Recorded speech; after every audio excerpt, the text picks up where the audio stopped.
Hello, and welcome to today's episode of Saddest Night Out. My name is Roy, and I am the host of this daily podcast, which is primarily about music and creative culture in London. Today's episode, I am catching up with a previous guest on the podcast, Loux.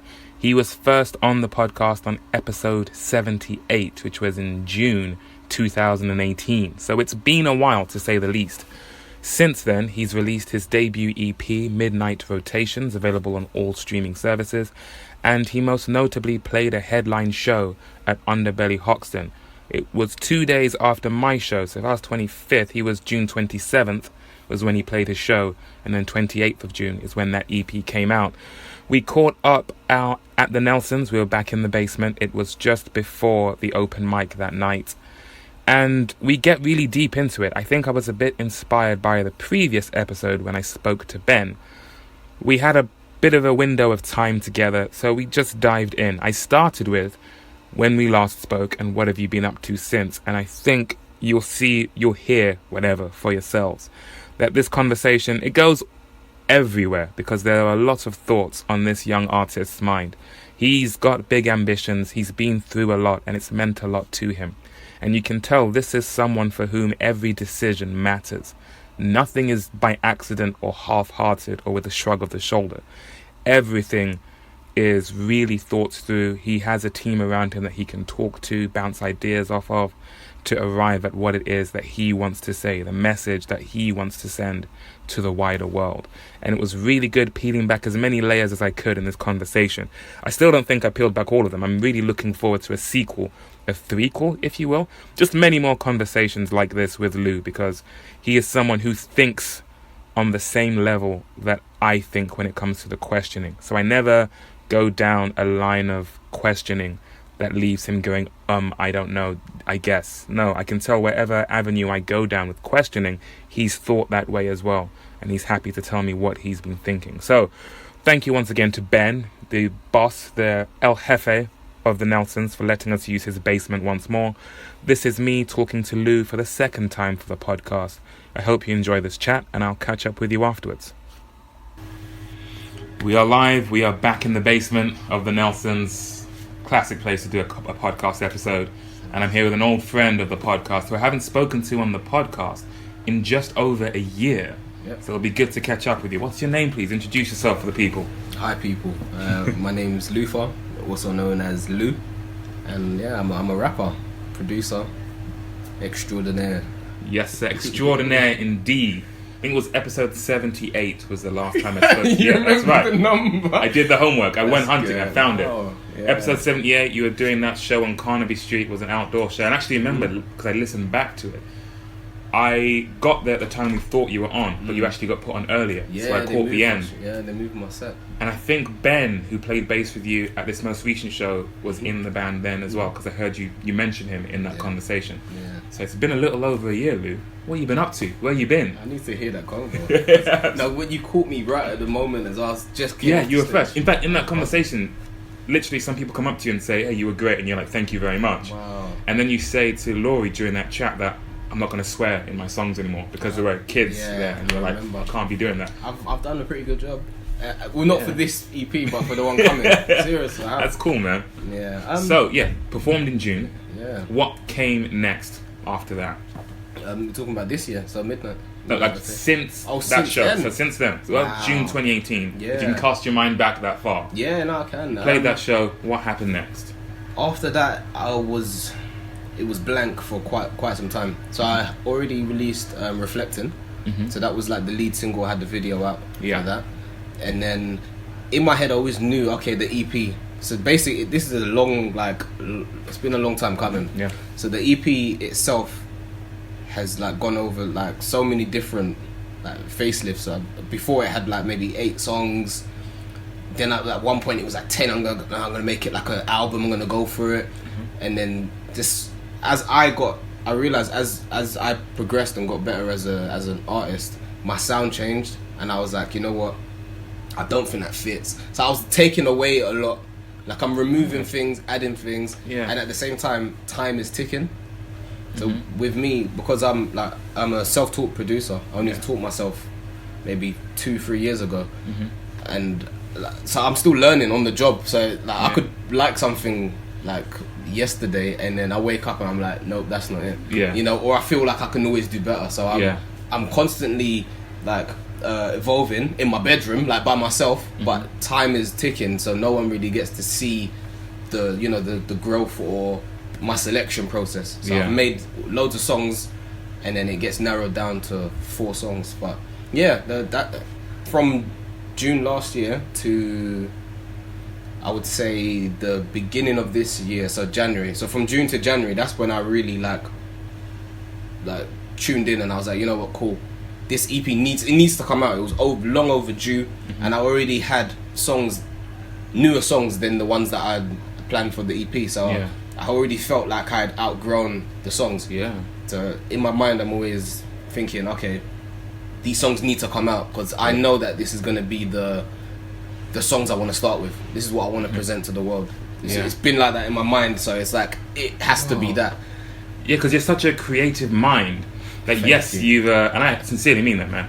Yes, you had maybe at the start this bucket of songs is going to be in the first EP, but that doesn't stop you making new material. No, and experience life. Yeah, it's a good and bad thing though. With me, like I think I need the people around me. I got a good set of friends, so I'll let them be my dummies, my testers. So they hear the good, the bad, the ugly, little test demos, like even me, sometimes me just humming like on a phone, like an idea, me doing a little beat, just raw ideas. And then they will get to see, the ones who are like behind the scenes get to see the baby steps, and then they get to see like hopefully what it becomes. So it's it's like a proper fine selection process. So this EP we're talking about that you've had in the makings all this time, is this the EP that came out last month? Yeah, Midnight Rotation, man. Midnight Rotation. June 28th. Yes, sir. A day I'll never forget, man. So when did you land on the title? Did the title even come first, or did you arrive on the song selection first? I think that you know what? I think I wrote a song and it's not on the EP. It's called Blind Faith. So it was a cool song. I liked the beat was cool. Kind of sounded like I was like running through the Amazon. I had like a choir, like I found a sample and it was like it was clapping like. Sounds good, man. Sound like a little sound like a church vibe, like a gospel choir. So anyway, so that I was writing that. I think one of the lines in there was I'll call my shit Midnight Rotations. You'll play my shit in dark times, something like that. You'll play it constant. That was the theme. So you'll constantly play my songs during dark times, midnight, but also reflecting dark times in society. So it's like you can always feel like you can play it.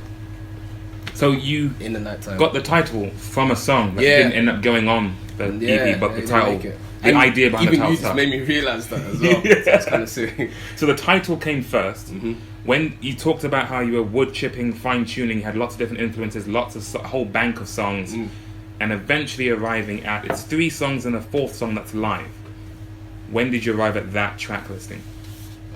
What, like the ones that made it? The ones that made it, yeah.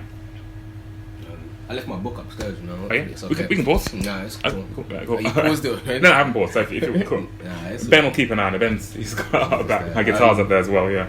The final 4, probably again at the top of this year. I think I already realised that, I think Searching I released in March. So I knew, from the beginning of this year, I said, you know what, this year is the year that I release and make sure that 2 projects are coming out, guaranteed.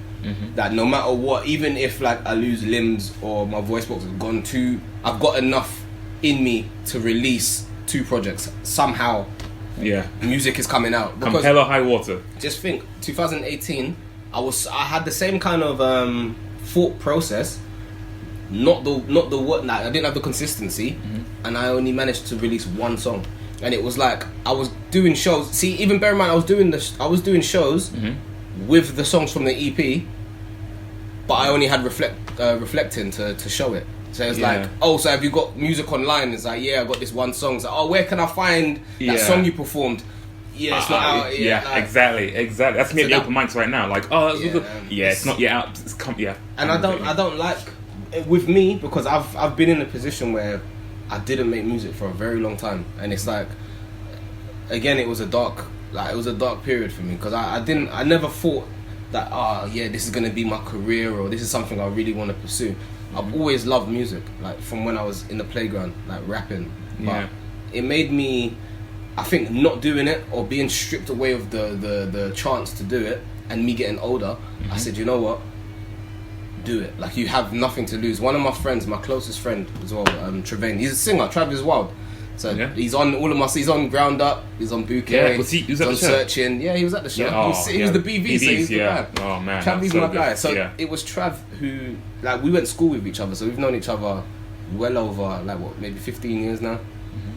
I'm getting old, man. I'm getting old. But I turn 30 next week. Don't talk to me about getting old. I'm touching soon. But so he told me maybe about 3 years ago. Like, I just said, oh yeah, man, I really wanna. Like, one day I'm gonna. Yeah. And then he was like, bro, you always say, like, you come around to my house and you always say in the future, like, just do it. And it sounded like Nike. Like, it sounded so cliche. And he was like, just do it. And I was like I froze. I didn't know what to say. Because I said to myself, you know what, I've had enough of, like, looking around for producers or trying to, you know, like, beg people online, oh man, I'm this rapper, I need beats. It's hard sometimes. Like, you get rejected left, right, and center. Yeah, especially online. It's a facade. There's a lot of smoke and mirrors. Yeah, it's hard. Not now. I think it's a lot easier now with that SoundCloud and YouTube. You can find free beats. Yeah, but at the time, I mean, if you wanted your own song, like an original beat from a producer who's, you know, this guy who's making all these grime songs, you're not gonna get that song. Yeah. So it was a challenge at the time, and I was like, you know what? I'm gonna learn how to produce myself. I'm gonna rap on my own beats. And he was like, just do it. Like, just do it now.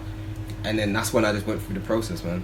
So that broke you out of the cycle of, like, one day, and it became today. He genuinely, everything you hear, it's because of him. Like, he pushed me, and he was also one of my ears. So, like, again, I've got a few people that I really trust. I'll be like, oh, what do you think of this? He's one of my ears. So a lot of the time, anything that I do, it will kind of, like, pass through him. Like, there's a selected few people. I even like to play his stuff as well. Like, so it's just to see, like, you lot are my personal tastemakers. If you like it, or you'd be like, okay, this is different, or this is the direction I'm going in, I want to try and share that with you. If you don't feel it, I've trust, like, your opinion enough to be like, I hear where it's going, but I'm not. You know, you can give me an opinion that I can actually like, trust. Yeah. So wow. Yeah, I'm just going off on one. I don't remember what was the question? Yeah, I'll bring it back. So we were talking about at the top of this year, you had the album, the EP title, and you had the track listing. Yeah. Oh, so okay. So yeah, I was performing songs that were on the EP, but weren't available. Yeah, they weren't available. And then it just made me think, I definitely need to push these out. I knew I'd start with Searching, because just because of the climate that we're in, like, in terms of UK music, the whole EP itself is not, I can't define, like, the sound that I am. Like, you can say that I rap, but that it's hip hop, but there's orchestration on there. Yeah. But I'm rapping at 140 BPM, but it's not grime. So there's so many contradictions and so many different crossovers. Like, there's layers to it, and that's just come down to my my taste in music. Like, sometimes I'll put, like, in terms of production, I really get into. I enjoy it. So for me, I feel like a kid when I'm on my laptop. My laptop's called Rosie. So when I'm like, people know when I'm on my laptop, it's like, do not disturb. He's in the zone. I'll put my mum on hold. Like, I'll say, "Mum, I'm trying to, I need." I'll get back to you later. But I need to get this drum, like, this like, cool progression down. I'm in it right now. I'm in the zone, man. I'm in the zone. But so we've arrived at the title, the track listing. Yeah, I'm gonna try and close this door. There you go. That might help us out a little bit there. Yeah, when I spoke to you before the show, you said when you reached out to me to help you get the show, there's a collaborative element to the backing tracks to your songs. Yeah, you're working with people online. Yeah. So what was that process like? Amazing, man. How it started. So it wasn't for that EP. So that EP solely, everything was done by me. You. Yeah, I had on Searching at the end, like part 2, it goes into like a piano. I had my friend Yasmin play that. Everything else was all programmed in, so the strings like I played in, and like all of the BVs, a lot of that was Trav, but a lot of the drum sounds I've just invested in, like in sounds, man. So I got a good bank of music. So when I spoke to you, you're talking about working with people online. Were those the songs that never made it onto the EP? Nah, those are for the songs that are coming, bro. Okay. That's what I like to hear. We'll talk about that. So there's a crossover actually. So we'll get there. Okay. So you made all these songs yourself. Yeah, for the whole this EP is produced by me, man. So at what point during the making of the EP did you arrive at the idea of putting on a show where you can showcase all of this to the people that have been following you? Very last minute. Always wanted to do, like, have my own show. And I can actually, shall I tell you the night when, because I didn't think it was going to be done. Shall I tell you the night? Do it. When you came down the road, Clutch. When I saw it at Clutch, yeah, because that night, I think I even have a podcast from it. I can't remember if I spoke to it, but yeah, so I was doing an open mic night here at the Nelsons, and you were like 100 meters away. I didn't know it was so close. When you came, you came, and I was like, oh shit. Like, you showed me the road. Yeah, like, I came and saw you, and I was like, you were like, let me walk back with you, and I was like, oh, it's just there. It's literally there. Like, you come out, you step, and you walk down the road, it's there. I couldn't believe it. That was the night when you thought, I need to put on my own show. 2 things that I realised that night. The first is that I enjoyed, because it was the first time I managed to play with a band, and they learnt the songs. Yeah. My guy Jay Wilcox, amazing. Like, he's a sick MD as well, so he's got a really good team around him, loads of musicians that really care about music. And yeah, they just, like, we rehearsed a few days before, and then when I heard the songs being played, in my head I'm gassed because I'm like, they're my songs, and I'm even more buzzing because I get to perform the songs with the band, and it's like, it's an experience for me at the same time as, you know, people hearing songs that are not available yet. So I was like, wow, this is fun. And the response, I think that's what drove me over the edge. That's when I realised, I was like, you know what, I'm gonna definitely perform them live. And it had to. It wasn't gonna be backing track or DJ. It had to be with a live band as well. I put it in my head. So when you had that in mind, when did you reach out to Ben, who was the bassist and the MD for that show? Again, like, the world is small. Like, I always, when I meet good people, I make sure that I keep the contact. Yeah. So yeah, we stayed in contact. The first time I performed with him was at London Met Uni. It was just like 2, maybe 3 years ago. So then, I took his number down. I realised he's cool people. We've got loads of mutual friends as well. And he grew up in Tottenham. So I was just like, you know what? I realised, I recognise talent. And he's an amazing bassist. He's an MD as well. So with the MDs, like the musical directors, they orchestrate the whole band. Yeah. So not only is he playing the bass, he's kind of telling the drums, all right, you're gonna break here, or the keys, I want you to play in that, like, or do this chord progression with him. So it's like he kind of leads the band. Yeah. So it's amazing to see. Even in rehearsals, I'm blown away. I'm looking, I'm like, these guys are actually amazing. Like, there's amazing. I'm like, whoa. Like, I'm privileged because I get to play with these lot, and it's. Yeah, it was the whole ensemble was absolutely outstanding. Yeah, even I hats off to them. I know it was my night, but if it weren't to you, like, the people behind the scenes, they're the ones who really, like, we put in the work. The rehearsal, I've never had such a build up as well. So yeah, I'll get to that, like the stages. Yeah, I've never. Remember, I'm gonna go back. Remember, I said there's 2 things that happened that night at the Clutch. The first thing, so let's keep that on hold. I'm terrible at remembering things, so I'm gonna remember where we were before. But with the second thing that happened that night at Clutch, it was Kenny. So man, I'll never forget this ever, because these things are just legendary. Yeah, so Kenny came, and it was a good night. Enjoyed the vibe. And then he hit me up after, like, Loux, the show was amazing, like, I really enjoyed it. I said, but how comes I haven't heard Ground Up before? And I was like, bro, you've heard Ground Up, like, I've sent you the EP, you've heard it. He said, nah, but I heard it, but tonight it sounded different. Like, you came with a like a vibe. It sounded like some kind of reggae twist. And I was like, because the band were playing, innit? Obviously they had their own spin. Because a lot of people don't know. If you check on the EP, I released a live version. So what I done with that there's so many layers, and I feel like I'm jumping Let's go, everywhere. But what I done with Ground Up, that was the last song on the EP that I completed. Yeah. And on there I put live version because there is an original version, and that is a lot more electronic. So the bass is just a raw synth bass, and there's a lot more like electronic sounds going on. I've got like a synth just dun dun dun dun. It sounds a lot more like rugged. Yeah. And then what the band done, again, Jay, I got to thank Jay for it. He didn't play on the album. I mean, on the EP, sorry, but he gave me the inspiration for it because it had that kind of that swing, and that's what I realized Ken was talking about, and I knew it. So I went home that night like, wow, Ground Up sounded amazing, and then he reconfirmed that without me saying nothing. So because he said that, I was like, you know what, I've got to try and do something. Okay. And I was just like, you know what, Ken, watch this space. And already I knew that the EP was due for release on the 28th. Okay. And this was, I can't remember the date, but it was very close. It was very, very recent. Because then you reached out to me and you're saying, I want to put this on. What venues do you know? Exactly. I looked at all you of it and was, Laurie. I felt like it was yesterday. It was very fresh. It was, man. And all of it was still just an idea. Because after Clutch, that was the night when I realised, you know, honest. And I really appreciate it because I came and saw you. The space looked awesome. And then after you finished, you came to the Nelsons afterwards.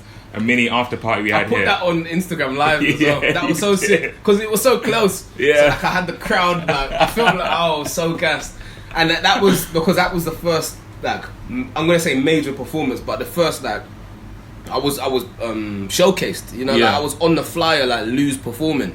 I felt like it was I was there, and the audience. I had a few of my friends there as well.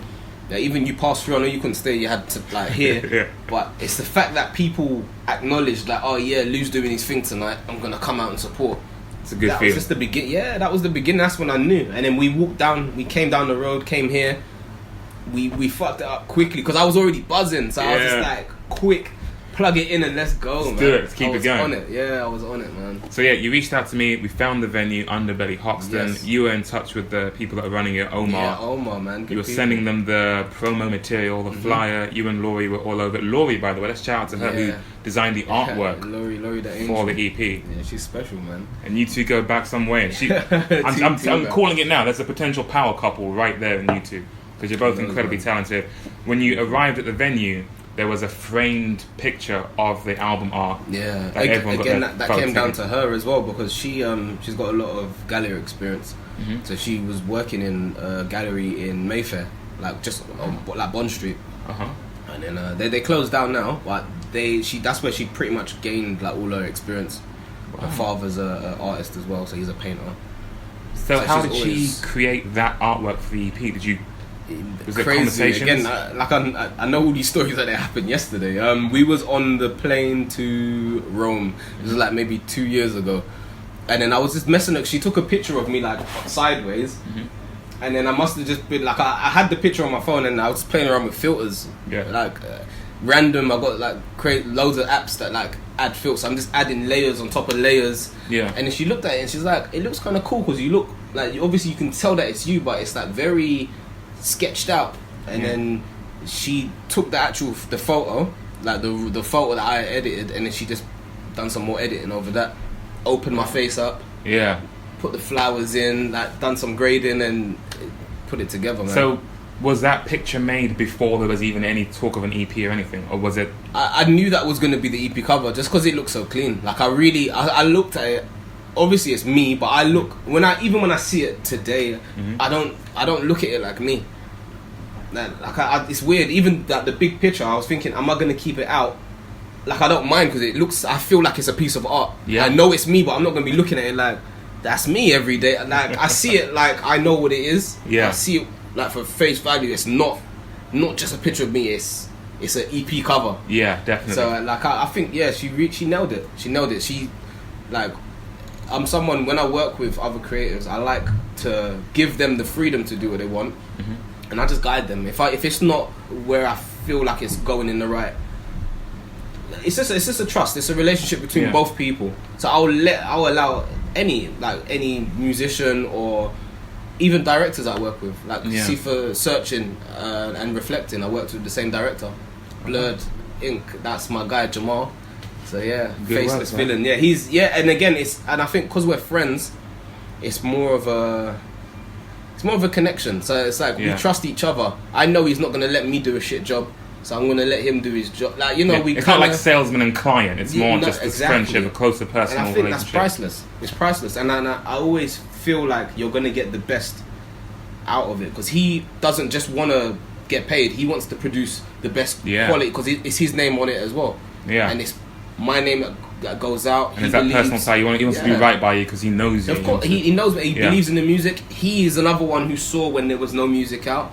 So he was fundamental in the first steps as well. Doing the first video. Yeah, we trekked around for that. Like, it's so many little things. But back to what you said with the EP cover.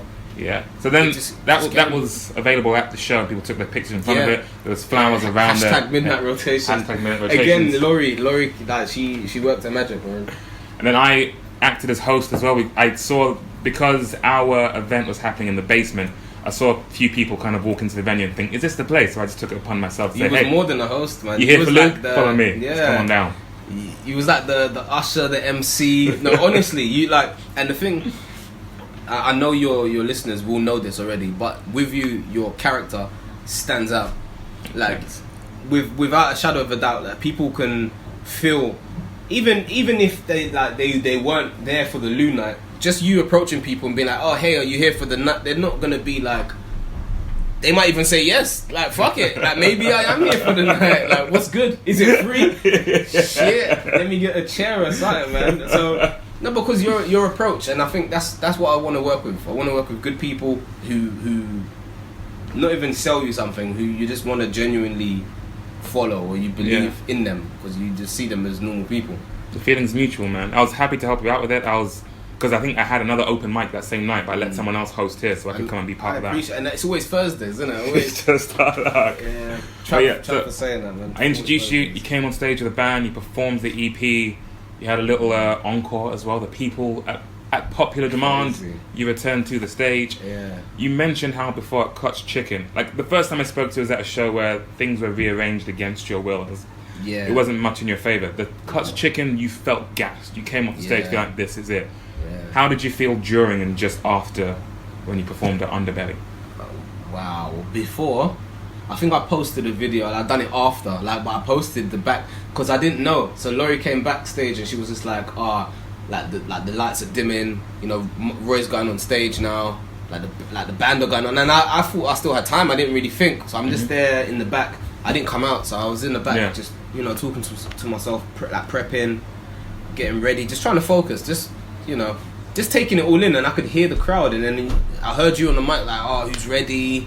5 minutes or so. I was just like, wow, it's happening. So I took a video, like I done a selfie, and I was like, wow, like, guys, I'm so I'm pumped up. I want to put on a good show. Man, I cried a few times, bro.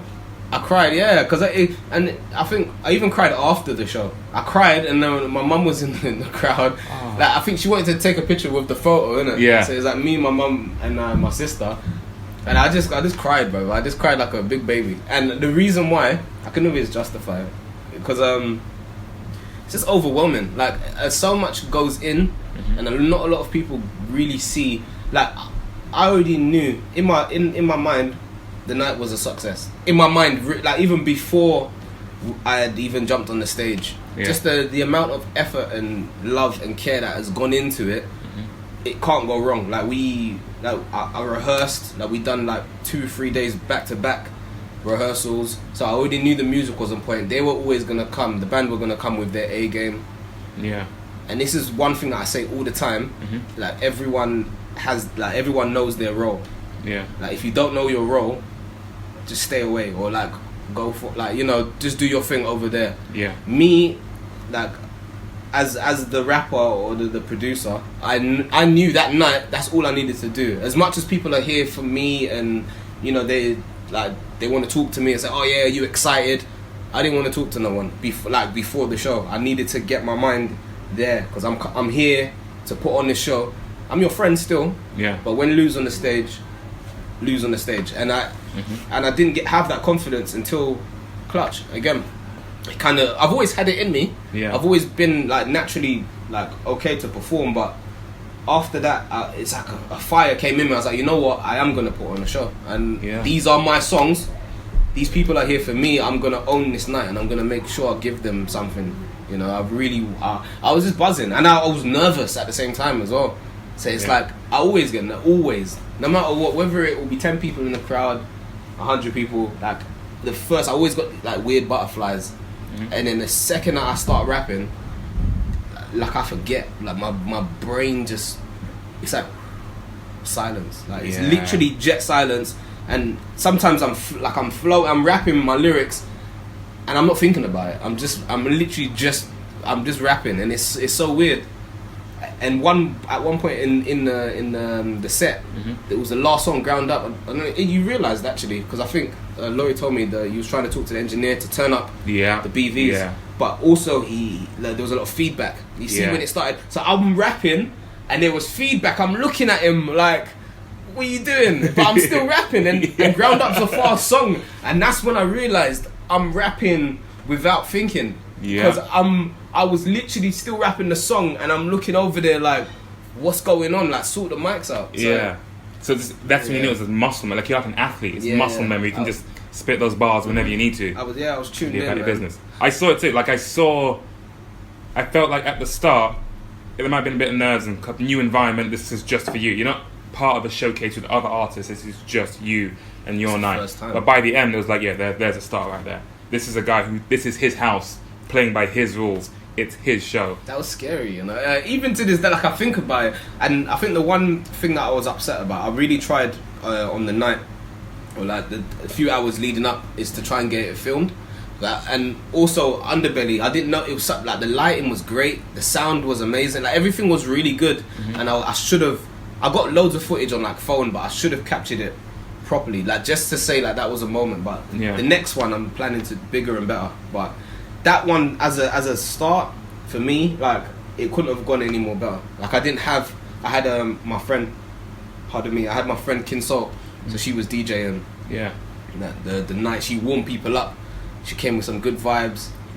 And she jumped on stage, like she joined me to rap as well. So I think it was just one of those magical nights, man. Like, and they're my friends. Like I've known, again, I went to school with Kin, so it's like it's not something like, and I'm not against it, because I met you through a good friend, and Kenny's good people, but it's like I always fuck with people who are real, man. Like just from the jump, like they're not just out for themselves. You know, they're good-hearted people. They care.